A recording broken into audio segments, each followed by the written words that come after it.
Teacher Toolkit. Thanks for watching. I'm joined by the handsome and very clever Dan Fitzpatrick. Dan, could you introduce yourself to everybody and let everyone know why you're here with me and what we're going to do? I can. I think you forgot that I'm actually on screen, so people can see I'm not actually that handsome. I'm just a big guy with a ginger beard. Yeah, my name's Dan, and I am the AI educator. Sorry, I just had to. I made the cardinal sin of having the YouTube video open on a different tab. I did too. So we had a double whammy. Yeah, my name's Dan. Dan Fitzpatrick. I'm the author of the AI Classroom, and I go around the world now, I guess, with talking to teachers, educational leaders about artificial intelligence, how they can integrate it, and kind of cut through all of the haze that's out there with these tools at the moment. Great. So the plan, everyone, Dan and I are just going to have a chit chat and do a little bit of a show and tell. I guess I'm going to try and cover all bases. So there'll be one or two people that are new to the 5-minute lesson plan. There'll be lots of new teachers keen to learn more and reduce workload.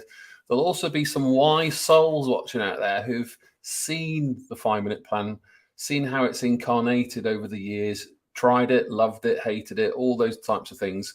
But I've not come across the AI version. And I know, Dan, we had a chat before we came on. You know, there's tons of AI stuff now. It's hard to avoid.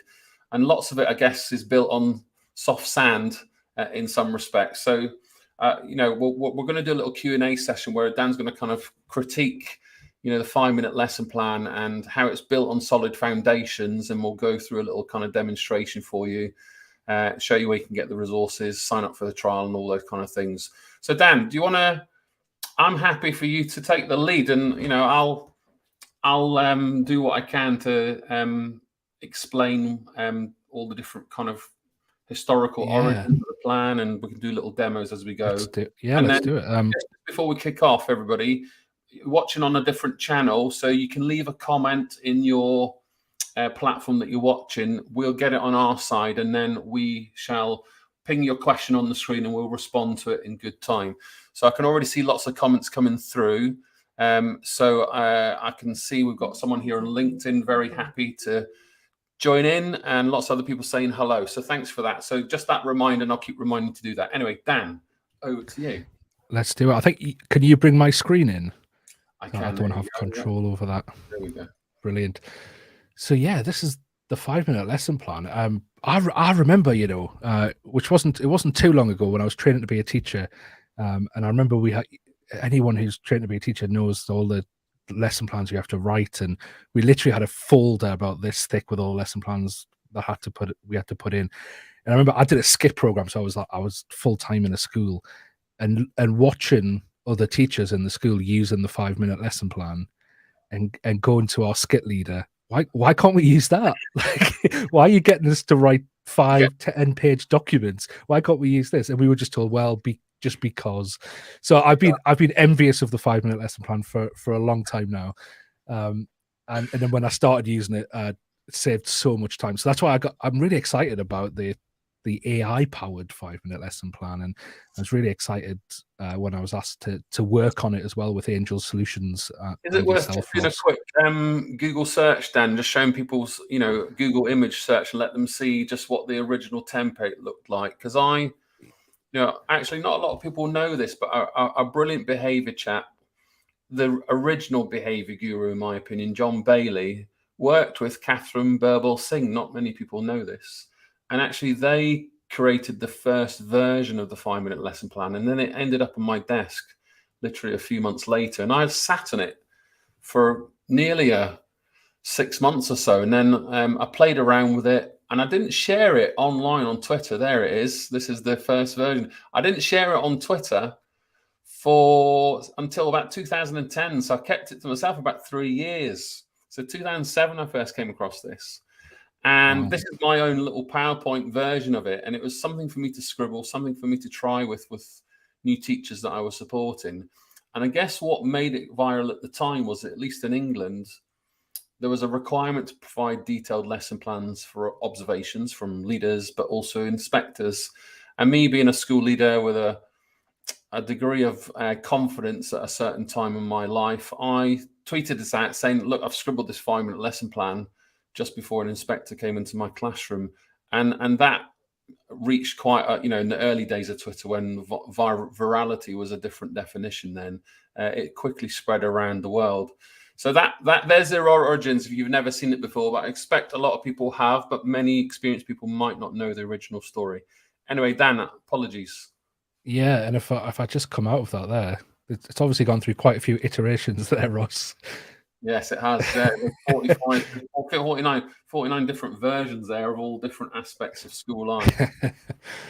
So I think what excites me about it is the fact that I think, like you said, there's so many AI tools coming out at the moment. And in fact, back in January, I remember talking to a company, and it was literally just a kid in his bedroom in California, and his mum was a teacher. Right. He didn't know anything about teaching, but he knew how to implement ChatGPT into a product. Right. And he created like a lesson plan, and it had no pedagogy in it whatsoever. It was, and a lot of the tools that we're still seeing, and I suppose, even though if you're in AI, January feels like a long time ago, but it's only a few months, and Yes. some of the tools are still very similar. It's the same kind of skin on top of ChatGPT, Yeah. and I think this marks something very different, and it's because of that. What, 2007, 16 years worth of pedagogical research that's gone into this. It is. And when you've It is. so I don't know, shall I jump into it and then we can? Yeah, let's give everyone a quick little teaser and we can talk through it, and then we'll take some questions. So we've got lots of people leaving comments. So remind everyone, if you leave a comment on your platform, it'll display on our side and we'll ping your question up on the screen for everyone to see. So web address is 5minutelessonplan.co.uk, and if you go to it, this is the page. I think I was doing a webinar yesterday, and I was explaining that you get 14 days free. I was like, if I was a teacher right now, I'd be signing up for those free 14 days and just making all my lesson plans. I'd just be sat there making them all before it runs out. And then someone pointed out, it's only 36 quid for the year. I was like, yeah, bargain. I'm a cheapskate though. No, it is. Create 1,000 lesson plans, divide that by your fee, you're winning, or go and bend your head teacher's arm, and their fingers crossed they'll pay for it for the school. So once you've got an account, you sign in, and then you're going to see kind of my homepage, which also acts as a repository for all of the lesson plans that you've created. And what I really like about it is you can search. So I'll show you in a second, but you can add tags to each of your lessons. So if I say, right, where's all my key stage 4? So all my lessons that are related to key stage 4 are there. I can type by subject if I teach different subjects, by topic. I think with things like this, I think teachers like to be really safe, don't they? Like, I'll download it. I'll have a print version in a folder. I'll have it in my OneDrive or my Google Drive. I like how you don't need to do that. It's all here. So let's go new plan. And this is, so create a new lesson plan. So you give it a name. So let's say I did a bit of geography teaching. So let's and I can tag the plan. So the great thing is I start writing geography and it pops up as an option. I just have to pick it. Let's say this is for key stage 3. Again, it pops up there. Date, that's really for my own organization, but I don't have to do that. Click next step, and it needs a bit more detail, obviously, and the more detail you put into anything AI related, the more bespoke it's going to be to you, isn't it? So let's put introduction to earthquakes. Subject is obviously geography. Change the length of the lesson. I like this bit personally, if I do say so myself. The amount of schools I've been to that I've been to one school in Belarus, 15-minute lessons. Can you believe that? Wow.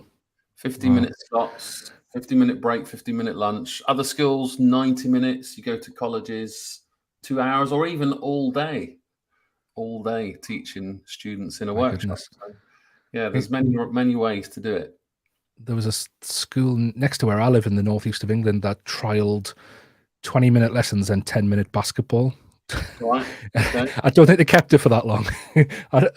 But I Comment think here just from Francis: 3-hour lessons. Goodness. Well, wow. what do you teach, Francis? Let us know. 3-hour lessons. I'll have to trouble. I think there's a 90-minute function there, isn't there, on the lesson length? Can you just check, Dan, on the screen? Yeah. For some, it doesn't show. It doesn't come up with the drop down for some reason. Oh, right.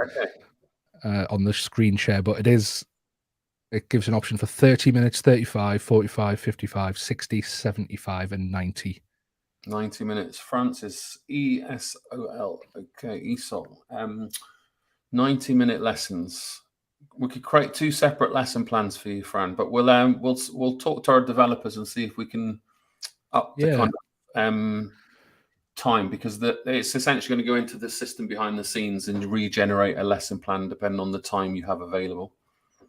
Absolutely. And that should be a quick fix. The next thing you can do is select a year group.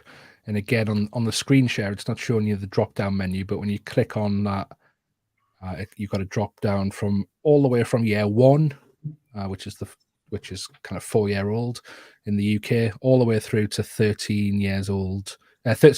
Year 13, which is 17, 18-year-olds. And then there's an other option as well. So if you do teach in a university or if you teach adults, this is not restricting you just to the teaching of 4-year-olds to 18-year-olds. And then, and I tell you what, let's leave the additional context empty for a second. We can come back to that. But any other details you want to put in there, you can put in there. And then it's as simple as clicking create my AI plan. And actually what I do like about this as well is you don't have to choose the AI option. So if you do want to go on and create this manually, you can by clicking the skip button. But obviously we want to test the AI out. So let's click create my AI plan. So now this is where we can mark a book, make a cup of tea, talk to some students if we have to. I mean, we could probably do this at the end of a lesson as the students leave the classroom, couldn't we? We could. Ross, how many people do you think have used the 5-minute lesson plan over the years? Well, I do know from my site and from other platforms at least 4 million downloads. So unless one person's downloaded it 4 million times, it'd be one person. But I'm confident over the last 15 years, at least 4 million people have downloaded it. You know, if you go back to that original page we showed earlier, there's now 49 different templates for different aspects of school life. But you know, over the years, I've had lecturers come my way who teach engineering, hairdressing, bricklaying, you know, nursing, the whole range of teaching in different industries, using it to reduce workload and you know, help improve the learning in the classroom. So here we got the template. So I guess one thing I want to just point out here is this is what the AI one has produced. So obviously we'll show you the manual version, but if you just go into big picture, Dan, for me, please. You can go in and actually edit each of the boxes and we can explain what each of these mean. But in the bottom right-hand corner, if you're unclear about what each section should include, in the bottom right where the large letter I for information is, you get a little 30-second video from me and some prompts to help you along the way. And once you're done with that, you can press done in the middle of the screen or press the next button and it takes you through each step of the 5-minute lesson plan. So I guess we'll just talk about the AI thing first, Dan, maybe, and then maybe we can talk about each of the different boxes and what they mean. We'll take some questions from people watching. I could talk about the methodology of how it was created in the first place. And yeah, I think that's, for me, the USP of this is the categorization of the boxes, because I think I can go on ChatGPT and type into it, create me a lesson plan for earthquakes, geography year 8, and I'm not going to get anywhere near the quality of what I've got in front of me now. And I think it comes down to 2 factors. The one side of the coin is your research over 16 years, and the other side of the coin, which is not as impactful as 16 years of research, but the fact that behind the scenes we really spent a lot of time learning how to prompt the artificial intelligence to get the best results. So in the background, this is not just going, give me a lesson plan for geography year 8. It's actually we spent weeks and weeks and weeks, and we had that Google Doc, didn't we, Ross, where we were going back and forth for weeks, days on end. We were trying lots of different scenarios, and if you go into the different boxes where you got the prompts, unpicking the definitions of each stage, thinking about curriculum design, lesson planning, workload, teaching year 4 earthquakes, teaching year 11 earthquakes. How would you put prompts behind the scenes so that on the surface, when you're filtering tight lesson length, age, topic, what does it actually do to produce this in a short form? Because, all of us as new teachers, we've all spent hours planning lessons over the weekends, ready for the week ahead.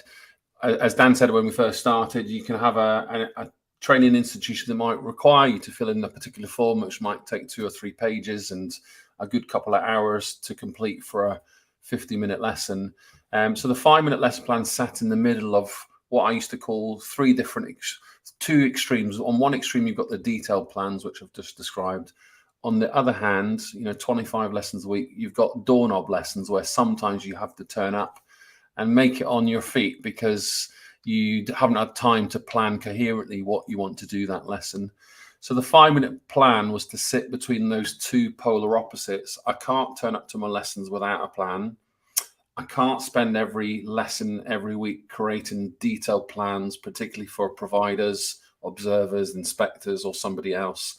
How can I come up with a methodology that takes me just 5 minutes to scribble it down, that I can use, that gives me a plan to use in the moment as a kind of prompt, and whether I display it on the screen in my planner or whatever it might be, that I can use to guide me in the lesson so that I can focus on the students in front of me. So that was its thinking and original origins. We've got all the different boxes which I can explain for people. I can see lots of questions coming through, which I'll put on the screen in a moment. What are you thinking now, Dan? Should we go back to Shall we? Yeah, I think go because, like I say, I think the USP is all these boxes really. So should we go through and kind of get your justification and why you think that's an important part of the lesson?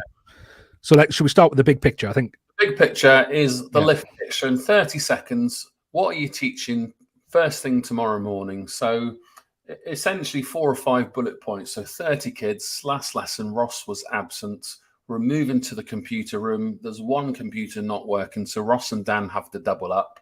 And the topic is earthquakes. And they're doing a bit of secondary research, XYZ. And there's one student that's leaving the lesson early for whatever, a music lesson, whatever it might be. So it's literally just a 30-second summary. And I hope that just took me 30 seconds. Brilliant. And I suppose if you are, like you say, if you're running in last minute to a lesson and you've got to cover it or whatever's happened, you can just read that and you've got an idea of where this lesson's going, what it's about, and you can crack straight on with it. The next one, the objectives. So the objectives. So I guess, we've all lived a period where you've got lesson objectives, extended lesson objectives, all should, could, and, catering for all the different needs. I guess this is just an opportunity to focus on what I'd describe as the learning, not what kids are doing. And that's really crucial, thinking about cognitive load and working memory. What is it that I'm wanting students to achieve? And I guess within this, and this is where the chat AI can start to really dig into the details of your curriculum, we're looking here for, keywords that are derived from your curriculum, from your, from the subject that you're teaching, whether you're wanting students to know, to understand, to apply, to evaluate. That's critically what we're wanting to have here.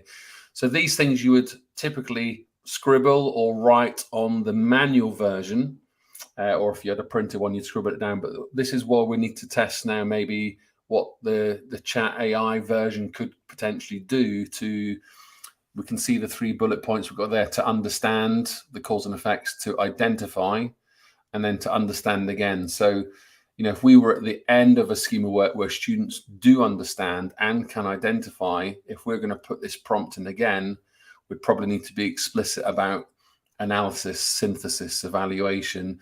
So maybe we can try that as a little manipulation to see if the objectives would change. So we'll write that down as a note. Yeah, and I like how you can, because AI, it's not perfect, is it? I mean, one day it might be, but at the moment it's not. And I think that's the genius of this, and where I don't see it in many other tools, is that I can just come in very quickly and go, you know what, that last lesson objective is not what we're doing at the moment. It's not relevant to my class, and I can just delete that and then maybe add another. So maybe to understand a case study. Yeah. Quick. And then I can just add that in. And I guess one thing to mention, when we first developed this digital version in 2014, 10 years ago, many users wanted to add much more detail, but we allowed that. But then at the point, we actually reduced it again, because the premise of the 5-minute lesson plan was not to populate great detail. So we started to limit the text, and then if you can imagine, all the coding and technology behind the scenes starts to kind of mess with the display of the document, so you can download this as a PDF. So also behind the Chat AI version, it's also limiting what output it gives you back. So it's not reporting back to you in an essay. It's giving you these prompts, in particular language, particular British English, for example, in this example. And it's using the keywords here in each of the boxes to respond, so that it produces a coherent lesson plan for you. Should we go on to stickability? Yeah, let's do it, because it's the most visible box, isn't it? Yeah. So originally, the stickability box on the digital version was the only heading that you couldn't change. So this was a word that I'd used on the original form, 2007, before I really got interested in cognitive science, before I knew what cognitive load was. And being the DT teacher, forever the teacher working with glue sticks, particularly in the DT classroom, stickability just made sense. And my original definition, you might want to just pop out, Dan, to the I box of this one. It was essentially me defining, when students leave my classroom, what do I want to stick? So I'm not sure why the iBox is not there. I wonder if there doesn't seem to be one on this one. But the stickability box was that definition. So it's essentially memory retrieval practice, I guess, is a word that many of us will be familiar with today. But stickability was, when I've got my students for the hour and they leave the classroom, what's the core concept I want to stick, what I want to test, so that when I see them the next lesson, this is the key thing that I'll use when I then look at my lesson plan for the future. So that's how stickability came to be. I've always believed that stickability could be summed up in 2 or 3 key words. So when I look at this, essentially, if I think about that lesson plan you've just generated, it might be that I want my year 8s. I mean, I would assume year 8s know how to spell earthquake. So if we're thinking about the causes and effects, we might want to have causes and effects as 2 key words that students remember and retrieve, so that when we pose earthquake and causes, it elicits that schema so that students can trigger back to you, whatever way you choose to assess that, the schema that they have from the causes from an earthquake. So there's the information there. There's a little video, 30-second video there, but those 4 questions at the bottom, that essentially helps people understand why I use the word stickability in the first place. Got it. And just to say, those videos are priceless, really, in terms of just giving you that insight into this. And I just forgot to scroll the screen down there. That's why we couldn't find it before. So I'm surprised that's at the bottom. It's normally in the right-hand corner, so I wonder if it's just the display thing. But possibly, all the box has got this little I box. So it gives you a definition, it gives you a little 30-second prompt from me. So I guess that's something that's developed over the time. As the last time I checked, 140 countries around the world. So lots of people. And the last time I checked also, there's probably 13 different language translations. So it's well established. I guess the lesson planning dialogue here in England's been and gone in some shape or form as we've moved towards curriculum overview and medium-term lessons. So the one-off need for a lesson plan, at least for scrutiny purposes, has died, but not everywhere, because new teachers still need to display that evidence, cover lessons, interviews, those types of things. There's also a requirement. But I always go back to my original point. Every single teacher in the world, as they arrive to a classroom, needs to have a coherent plan of some kind. They'll have their schemes of work, they'll have their year view, but they need to have that one-off moment articulated, and they'll have it in many different shapes and forms, I'm sure. But this was the premise behind creating this, so that it allowed people to create that one-off little script that they could print off and have on their desk. Brilliant. Yeah, and I'm reliably told as well that the iBox is in the bottom right-hand corner on a normal screen. It's just because I've manipulated my screen so I could fit the whole lesson plan in there. That's why. So and that's what happens on a mobile device as well. So the next kind of white box area is assessment for learning. So just to give a context for people watching in different places. So this is where we essentially want to check for understanding. So it might be a simple set of questions. It might be an online retrieval platform, students with mobile phones where they return some surveys, or you might want to factor in key questions or a short mini assessment in class for you to check how students are progressing. So in this context, earthquakes, causes and effects. So you can see the prompts that have come back here from ChatGPT. So it's suggested that we've got a worksheet here. So the work effort now on Dan, if this was his lesson plan, right, what is the worksheet that I'll use?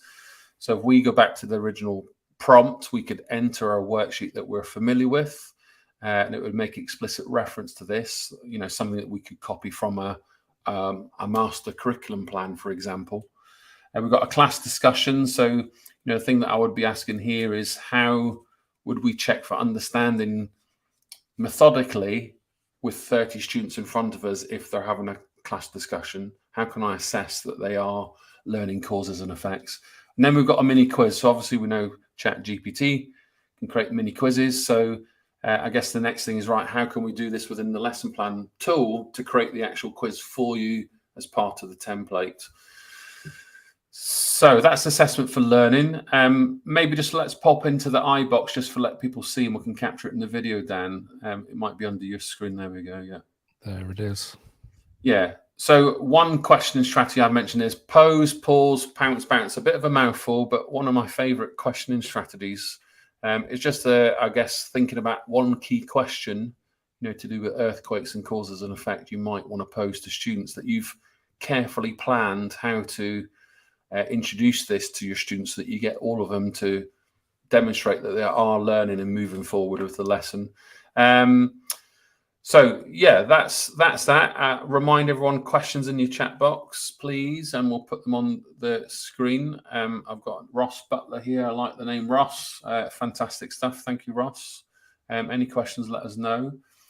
The next box here is adaptability. Now, a lot of teachers will be familiar with the words differentiation, scaffolding, maybe in different contexts, different countries, maybe other words are used. But if you think of all the students in front of you, adaptability is essentially, what is your plans to adapt in the moment as students respond positively or not so during the lesson. So I guess this is where we factor in different resources, different interventions, seating plans, whatever it might be, where I introduce a resource, at what point I will choose to take the resource away, whether I've got a student who's really flying with the material, but I want to take things away to push them a bit further so they start to think a bit more metacognitively about their decision processes. So this is me just factoring in lots of different scenarios. So when we went back to the big picture, we said 30 students in the lesson and Dan was absent from last lesson. So this is where I'd want to maybe specify what prompt could I add into the ChatGPT model to cater for Dan's absence last lesson. So I might want to make a reference to the content that was taught last lesson that he missed. So that's where we get into Yeah. the kind of real meeting the needs of all our students in this context. And I think what's really nice about this tool as well is the fact that you can actually change the heading. So if I click on So if you don't like that adaptability, word, you can change it. yeah, and if I, different schools, primary school age as well, might call it something different, or in different countries as well. So yeah, that's adaptability. Should we go to what's next, Ross? So the next one is the keyword. So this is where, we're thinking about, you can change this box again, but the original one factored in, developing literacy and numeracy opportunities. So I guess if we think about all the things teachers have to do, not just teach the subject. So for example, perhaps hidden aspects of the curriculum, such as promoting British values, collaboration in lessons, developing resilience, well-being, all those kind of things. So you can add those things in. So the original template factored in all those pastoral sides of a lesson and cross-curricular links. So we're talking about earthquakes and causes and effect. I'm no geographer, but I'm sure there's lots of cross-curricular opportunities to make references to height of the volcano. So there's a bit of math there, and the literacy of the words. I think it's pronounced Eyjafjallajökull, which is the Icelandic volcano that erupted in 2010 that stopped us all traveling across Europe. So there's an opportunity there that we might want to write how to spell Eyjafjallajökull in that keyword box, or we might want to write the word causes or effects and go into the etymology of the language. So these two boxes, at least in this template, there's an opportunity for you to tweak one, to change it. You go back to the original template, you can see, and there's a box down the right-hand side we'll talk about in a moment called review content, where you can make a few little changes. The last box there is resources. So I used to have on the original plan A, plan B. So the amount of lessons, and Dan, you'll know this too, you plan your best lesson and then something goes wrong. Someone tells you have to double up a class or move to another classroom, or there's 7 kids missing because they're on a school trip, and everything goes out the window. So you have to have a plan B, or dare I say the projector doesn't work and all the power's gone off. So you always need to have a plan B. But I guess with this tool, thinking about maybe a bit of specificity, is you might want to add in specific resources and platforms and web links and books, author names, famous people that you can use as resources. So you'll have a bank of resources to your hand in your classroom and in your school, but you might want to just get a kind of nudge on particular references that you can use in that lesson that you might want to signpost to students. So the tool could come back to you with a list of websites, for example. Yeah, and I think what's key here is the fact that you can edit it, and then when you save it, it's going to be in that repository of lesson plans for you, so you can go back. So, and the nice thing about this is that the AI is said, right, if you don't already have resources, well, let me point you in the direction of some resources you could use, and then you could then go to YouTube, find a resource, and then copy and paste the link in there, and then it's in there. It's part of your lesson plan. It's saved, and you can go back and reuse it. And I think that's the thing with this, isn't it, Ross? It's a lesson plan. It's not meant to create all the resources for you as well. No, but it's the plan was always print it off and scribble it in 5 minutes. So a thinking process. That was always the original aim, to move away from this 2-3 page lesson plan burden that teachers were on the kitchen tables on a Sunday night writing lesson plans for the week ahead, for external verification, for evidence, whatever it might be, or just generally keeping on top of their workload.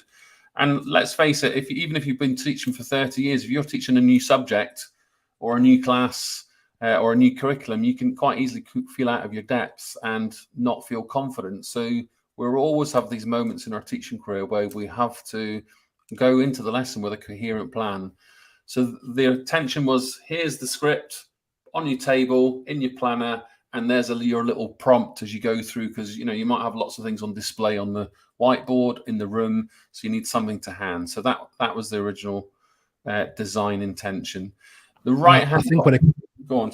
When it comes to AI, Ross, I think the key thing is that the AI is there to do the legwork, to do the doing for you, but don't let it do all the thinking for you as well, because you're still the teacher. You still know the students. You still the trained person who knows the pedagogy and knows the students. So Absolutely. use this as a, this is the message with all AI tools, isn't it? You know, you need to have the knowledge to be able to use it, but you also need to have the knowledge to comprehend what it throws back at you if it's accurate. So just like, you know, we want all teachers to be, you know, coherent with the curriculum plans, how it sequences together, how it develops knowledge over time. You know, this tool is there to reduce that workload, but the mental effort on your part is to always include the factual accuracy checking. I guess the benefit here is here's a tool that works brilliantly in a 5-minute scribble, but now actually it does it for you in 30 seconds. So I've thought carefully about a rebrand, the 30-second lesson plan, but I think we'll stick with a 5-minute plan for now. yeah, absolutely. And I think that's what Rob's getting at in the comments there, that you're still going to have to create the resources yourself, or you're going to have to go and find the resources. But what I like about this is that I could go find that YouTube video, I could go and create that resource, and then link to it in here, copy and paste the link in, and then it's all in one place. So it's now you can, you know, again, depending on how you use the tool, you know, we've got these 3 red boxes on the side to essentially represent the start, middle, and end of a lesson. So whether your lesson is 30 minutes or in the case of, let me just pop through the chat boxes, Francis, I think, said 3-hour lesson. So you could assume these 3 red boxes might represent 1 hour each, or you might want to design 3 lesson plans that represent an hour each and divide the 3 red boxes into 20-minute chunks, which is probably would be my top recommendation. Now I know a little bit more about our working memories. I guess the benefit of the AI stuff is, again, thinking about the specificity. So we might go in and edit this next, Dan, and just show people what it can do. But absolutely, yeah. The 45-minute middle box there, it's, you know, it's saying a range of activities to engage all learners. Well, we might want it to specify specific tasks for us to think about using. Obviously, the effort workload on a teacher's part is to create the activity, lead the actual activity, etc. But the response here from this tool will give you some ideas or generate some possibilities for at least you to consider or edit, or then use as a prompt for you to think about, I actually have this already, let me put that in the lesson plan. Yeah, and we can see there from the learning episodes that it knows that it's a 60-minute lesson. It's broken it down into that 60 minutes. Could you tell us a bit about the thought process behind those 3 boxes, Ross, and what I the guess purpose of they are for? The origins was always, you know, my whole life as a secondary teacher, it was pretty much 60-minute lessons. So thinking about, you know, the first 5 minutes, coming in, jackets off, sitting down, settling kids into the routine. I mean, it's very different for primary teachers, I know, but it was built from my own secondary experiences. So that first phase, settle down, jackets off, bags out, equipment. Here's the recap. Here's something new. So it doesn't necessarily need to be 5 minutes specified in here. It might be the first 10 or 15 minutes of the lesson. You know, a lot of old school teachers will know the phrase starter. We now call it a do now activity. But, you know, we're looking at the first 10 minutes to get the lesson off to what I would call a flying start. And then we get into the details in the middle box, where we then think, right, so let's take the learning further. Let's introduce more deeper concepts, the main activity of the lesson, whatever that might be. And then this is where you all the resources that are documented on the left-hand side essentially come to life. So I think Rob Smith put the comment here about the 45-minute lessons. Yes, you would still need to plan this, but what you could try with the 5-minute lesson plan AI to prompt is actually document inside the resources box here potential things that you could do. Also in the assessment for learning box, potential phases of the lesson where you might want to quiz the kids for an online assessment. So in the first 5-minute box, the top right-hand side, you might want to specify in the assessment for learning box, what's the key question that you want to quiz the kids on from the stickability box from the last lesson. So if it was about earthquakes or Eyjafjallajökull or cause and effects of volcanoes for this lesson, what was it last lesson? Go to that stickability box, put that in as a prompt, and then it might push it in as a question, key question to pose for students in your assessment for learning box as part of these 3 phases. So I guess it's playing with it, using your teacher wisdom, learning how you can reduce your workload and interconnect all your lesson plan sequences, and master how to use this technology, because how you use the chat, the kind of AI stuff behind the scenes is very crucial in the kind of accuracy of what you get back here. I guess always you're going to need your teacher wisdom here to see how it all fits together. Absolutely. And we've really, and behind the scenes, we've really engineered the prompts to get the best out of it. But you still, like, pedagogy is a two-sided coin, isn't it? Pedagogy it's the knowledge of how to design learning, but then you also need to be able to apply it to the actual students in front of you. And we don't know that. Pedagogy is the science of learning, but not a lot of people know the word andragogy. It's my new favorite word at the moment. That's the teaching of teachers. So that's hopefully what we're trying to do a little bit here for you, is trying to teach people how you can use this tool. Everyone can plan a lesson, but how can we refine it so that it's built upon curriculum thinking, cognitive science, and now we're using AI altogether, and it's trusted, tested, used by lots of people, lots of places all over the world. So how can we take this one step further in the current climate to empower teachers to reduce workload and be more even efficient than before? So I guess one thing I might want to just pose to people watching is, why don't you put a prompt for us in the chat box, and Dan and I will copy 1 or 2 over and we'll see what it produces. So there's your first chance. We'll only have time maybe to choose 1 or 2.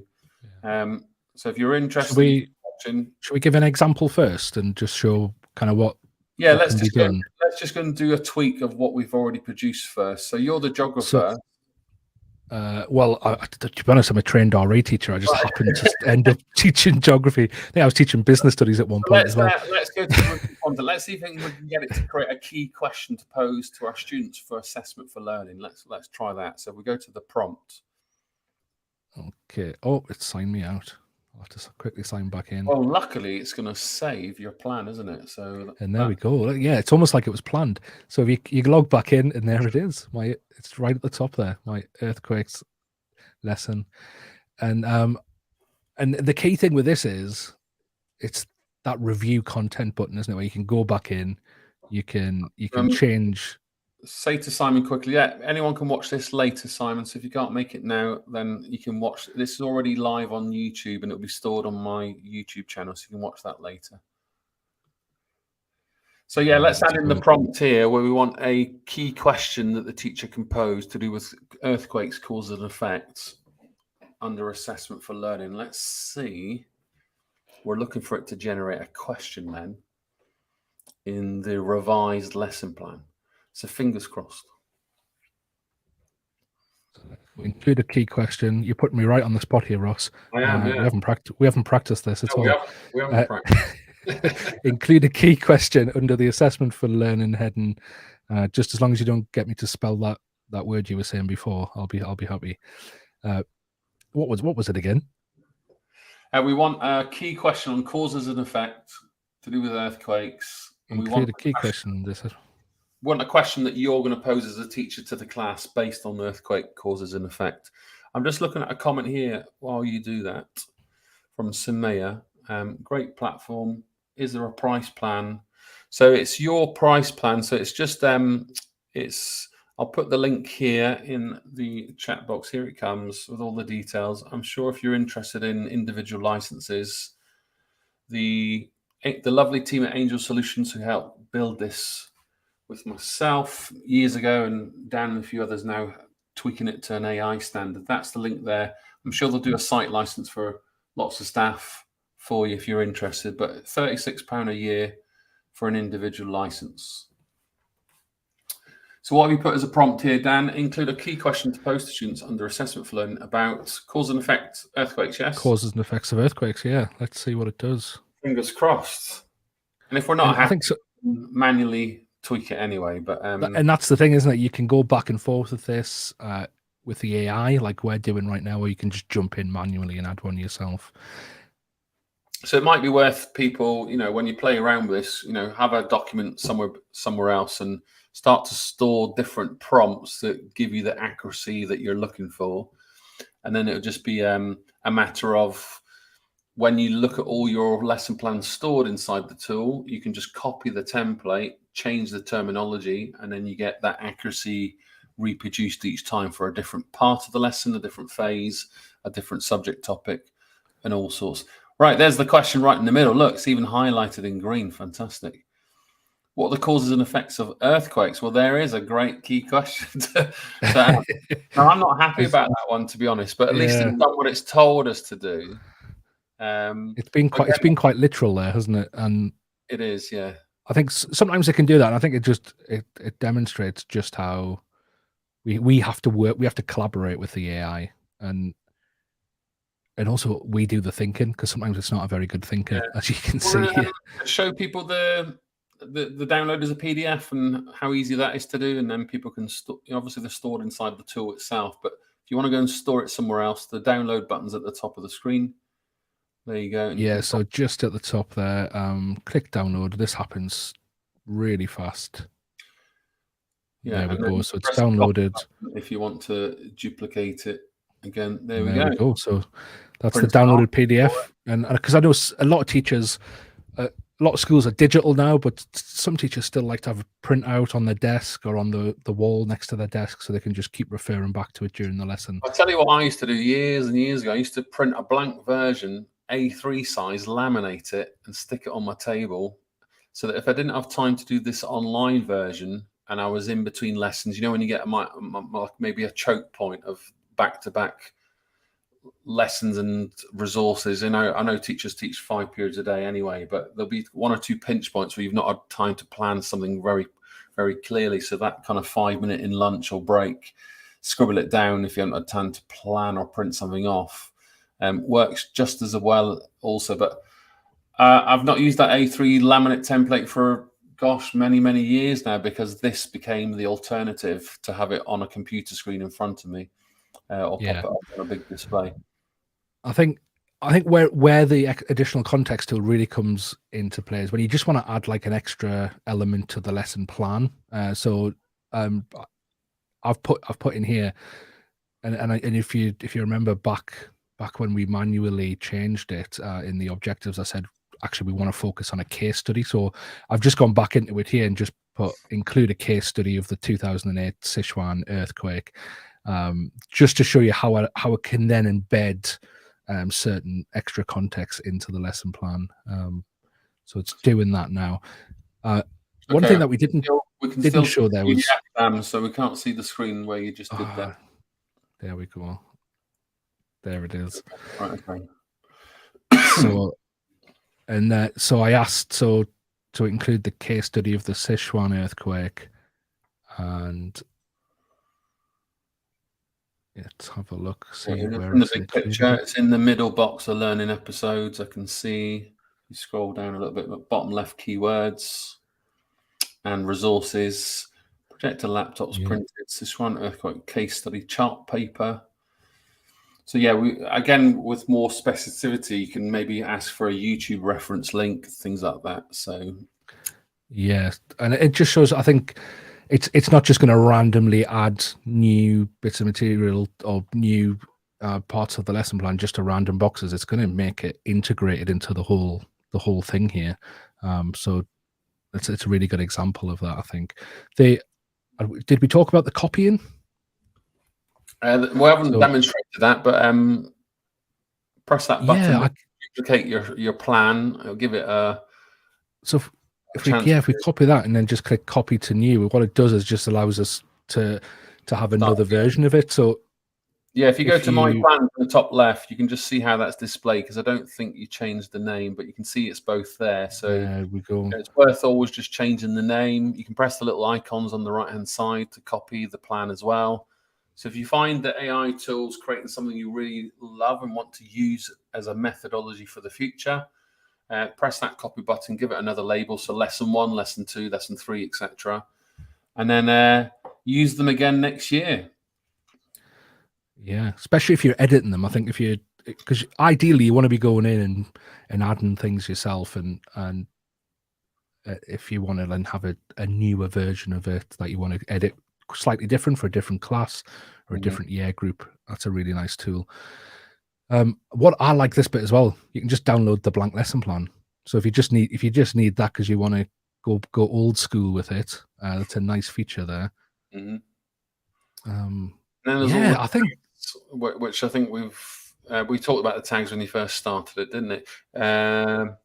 So if anyone's got any questions, now's your chance. If you want to have a prompt in the chat box for us, and we'll have a little play and we can show you what it looks like. So you're all subject experts, people watching from all over the place, it looks like. So yeah, leave us a prompt now. We're going to wrap things up shortly.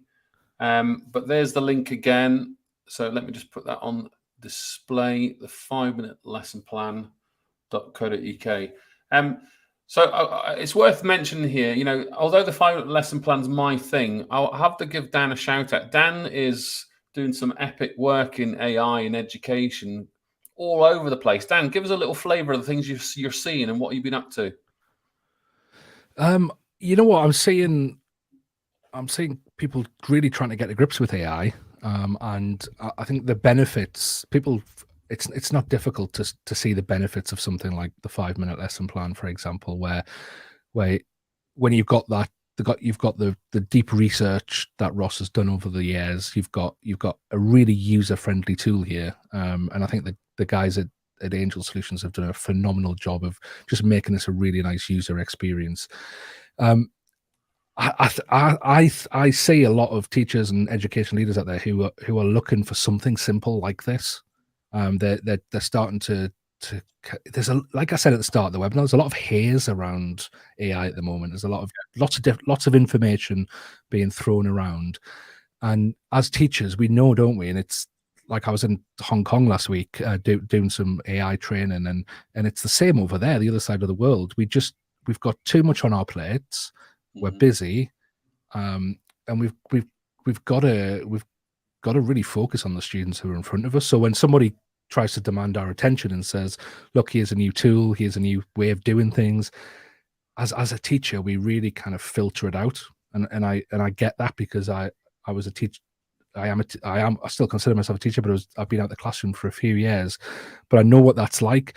And what I really like about this is, first of all, it's the 5-minute lesson plan. I know what it is. So even before I knew what AI was, I knew what the 5-minute lesson plan was. And I think that's going to be the case for, like you say, millions of teachers around the world. I was talking to my book publishers in America, and I was talking to the guy who published my book a few weeks ago, and he'd heard of the 5-minute lesson plan. He's based in North America. He'd heard of you, Ross. So you're famous in America, but I'm sure you don't need me to tell you that. So I think it's a trusted tool already, and then the fact that the AI is embedded into this, and it's not just, we haven't just gone, right, AI, you do the work, let's see what you can come up with for us.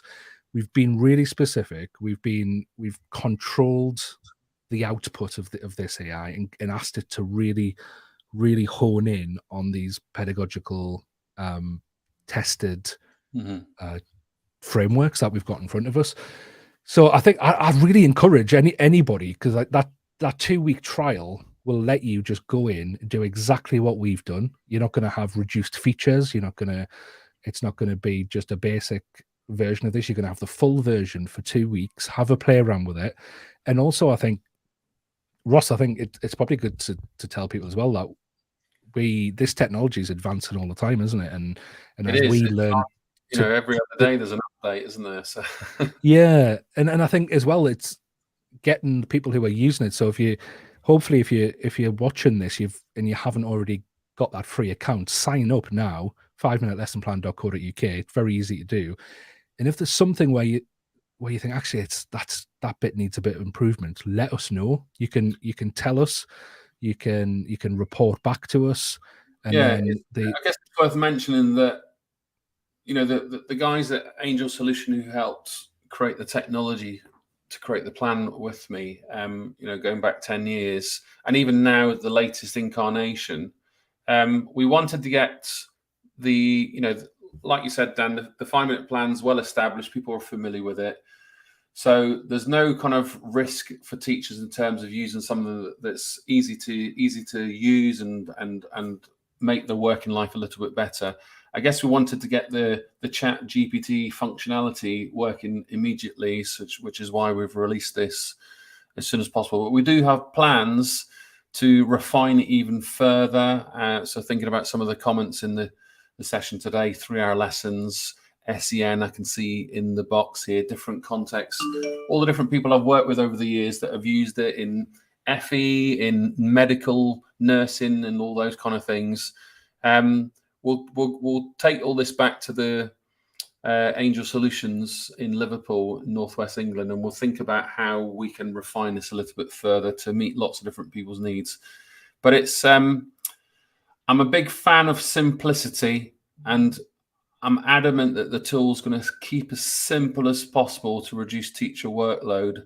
But behind the scenes, there's the cognitive science, there's the curriculum thinking, and now we've got the chat AI stuff going on too. So yeah, it's early days, but I think it's going to, teachers always need to plan lessons. So I think it's just something that's going to stand the test of time. And I guess kind of statistics on my side, 18 million readers now on my site. I can't shake the 5-minute lesson plan off. It still remains the #1 hit on my site every single day from teachers all over the world. So it's, teachers are always needing to plan lessons in some shape or form. I think if I can think about some scenarios where the 5-minute plan's been used not for its original intention, so like anything that goes popular, obviously it has some mutations, is where schools force all teachers to complete them, which is not its intention, or people want to write scripts and detailed essays on them again, which is not its original purpose. So those are kind of two easy, kind of bad scenarios where it should not be used. Yeah, other than that, I got 1 or 2 new comments coming in, but thank you everyone for watching. Thank you, Dan, for being a great compare. Let's just put it on the screen again. There's the link and the plan, all the little prompts and all the different boxes. Play with your heart's content. You've got 14 days to have a little whistle-stop tour. On my site, Teacher Toolkit, you've got the 5-minute lesson plan page. You can't miss it. You can see all the historical versions of it. I'm going to update that page soon just to signpost this a bit better. But you can see all the different incarnations of the 5-minute plan for different aspects of life. There may be, Dan, you never know, we might come up with 49 different template versions inside this tool to match all those different things we do in our lives in the classrooms. But I don't know if you've got any other burning questions, Dan. Anyone else on the chat box? I don't. I think you summed it up. I think the simplicity is amazing with it, and I think simplicity doesn't mean easy. It means that a lot of work's gone into this to make it right. So it's not just another pop-up ChatGPT tool for teachers. It's something that is really being honed by the guys at Angel, by us working on it with the guys at Angel, and yeah, it's a no-brainer for me. What, £36 a year? It's for the amount of value you're going to get out of it. Yeah, this is a question I have thought about. So Yvonne on the screen here. About the schema work version. So if we think about the 5-minute lesson plan as an individual tool, there's massive potential to use the thinking behind the 5-minute plan to create a medium-term plan over, whether it's 6 weeks or 12 weeks, and then maybe, that at least give you a template for an annual overview for the academic year. You never know. But there's lots of potential. And again, like Dan said, the world's changed very quickly since January. I've been using AI in some shape or form for about 15 years. Open AI Playground for about 18 months. And then the ChatGPT is now here for us all to have a little play with. So it's early days and it's changing rapidly and it's hard to keep up with it all. But as ever, teachers are always going to need to plan lessons. So this is a good tool for everyone to think about. We've got a question. Yeah, CPD. Dan will do CPD. He'll go anywhere. He'll help with it, as will I. So just give us a shout if you need any more help. Otherwise, I'm going to bid you thank you, Dan, and farewell. Is it sunny where you are right now? Not. I'm in the northeast of England. Yeah,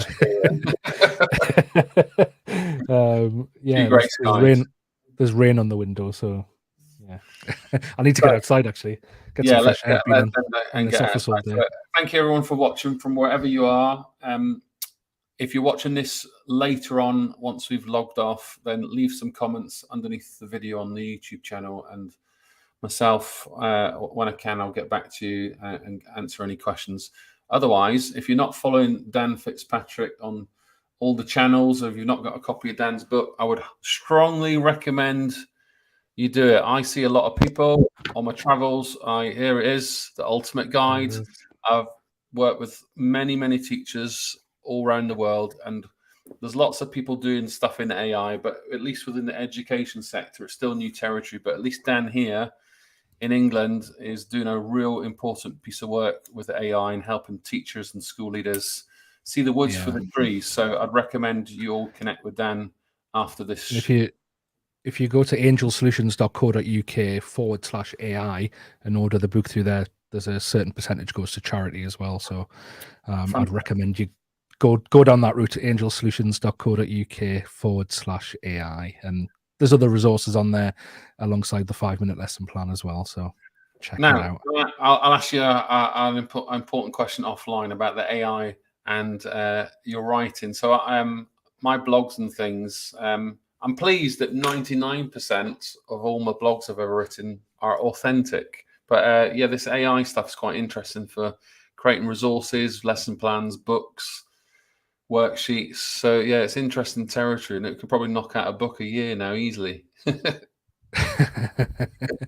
Yeah, I mean, you do that already, don't you? Look at the wall behind you. Already, so maybe I'll get that one a month now. But like I said, you can use the AI engine to produce something, but you need the knowledge and the wisdom to check its accuracy and refine it. So that's really important AI message if you're still unsure or unwise about what it's doing and its capability.